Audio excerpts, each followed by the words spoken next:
Votre question, c'est sur la réhabilitation et la valorisation urbanistique du site Henrico à Cours-Saint-Étienne. Dans une interview consacrée à la relance économique de la Wallonie, Olivier de Wassège insistait récemment, mais lourdement, sur la nécessité de réhabiliter plus rapidement les friches industrielles en créant, disait-il, un véritable cluster de réhabilitation de ces sites. Ainsi, le site Henrico à Cours-Saint-Étienne a vu, monsieur le ministre, sa réhabilitation, vous devez vous en souvenir, lancée par Michel Forêt, avant que votre serviteur n'accorde de nouveaux crédits pour en accélérer sa réhabilitation et sa reconversion urbanistique avec l'aide au passage du groupe Thomas Piron. Aujourd'hui, la phase 2 du même site patauge. Patauge suite à des recours introduits, et chacun appréciera, par la minorité Oxygène du conseil communal. La tutelle régionale a même annulé en mars dernier une première décision. Un deuxième recours a été introduit en septembre dernier, évidemment au motif d'un dossier incomplet du coût de l'assainissement qui n'aurait toujours pas été déduit de la valeur des biens en question. Recours évidemment qui a suscité, vous imaginez bien, la réaction du bourgmestre et du collège qui veulent avancer dans la réhabilitation définitive de ce site. Votre département de l'aménagement du territoire a-t-il été saisi de la question? Quelle est votre analyse de ce dossier qui, reconnaissons-le, présente, c'est pour cela que tout à l'heure je vais vous écouter avec beaucoup de plaisir lorsque vous parliez de centralité, de densification,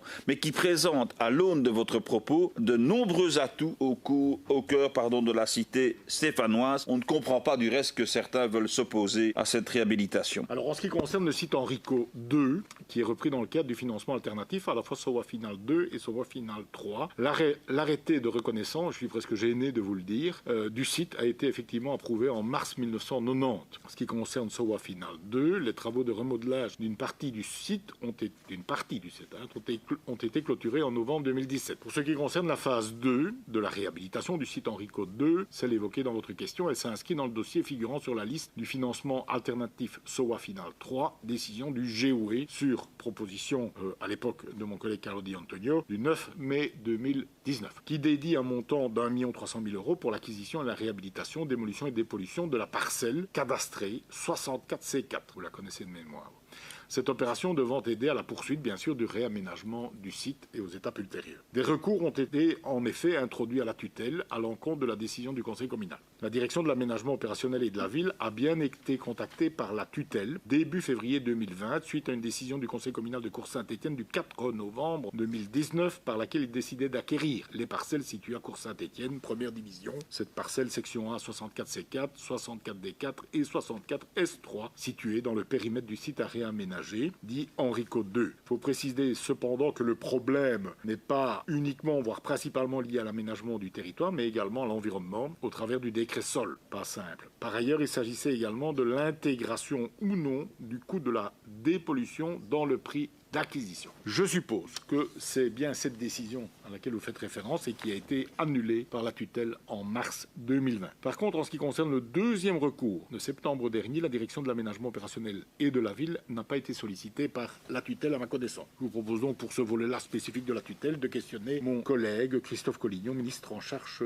des pouvoirs locaux, pour toute précision à cet égard. Par ailleurs, je précise qu'afin de réviser le plan secteur pour y inscrire une zone d'habitat, un arrêté ministériel du 25 février 2013 a autorisé l'élaboration d'un plan communal d'aménagement. Un avant-projet de plan a été adopté en 2014, puis le rapport sur les incidences environnementales a été réalisé. En 2018, le projet de plan communal d'aménagement a été adopté provisoirement par le conseil communal et une première enquête publique a été réalisée la même année. Toutefois, un vice malheureusement a été constaté, annulant l'enquête publique qui devait dès lors être recommencée. Suite aux remarques faites lors de l'enquête publique et lors de la réunion du comité de suivi, comité rassemblant des représentants du collège communal et du service urbain de Cours-Saint-Étienne, du fonctionnaire délégué, de la direction de l'aménagement local et de l'auteur de projet, il est apparu que le plan communal d'aménagement devait être modifié et amendé avant d'être à nouveau soumis à enquête. Pour des raisons qui ne me sont pas connues à ce stade, ni du département de l'aménagement du territoire, cette nouvelle enquête n'aurait donc pas pu encore être réalisée. Voilà les différentes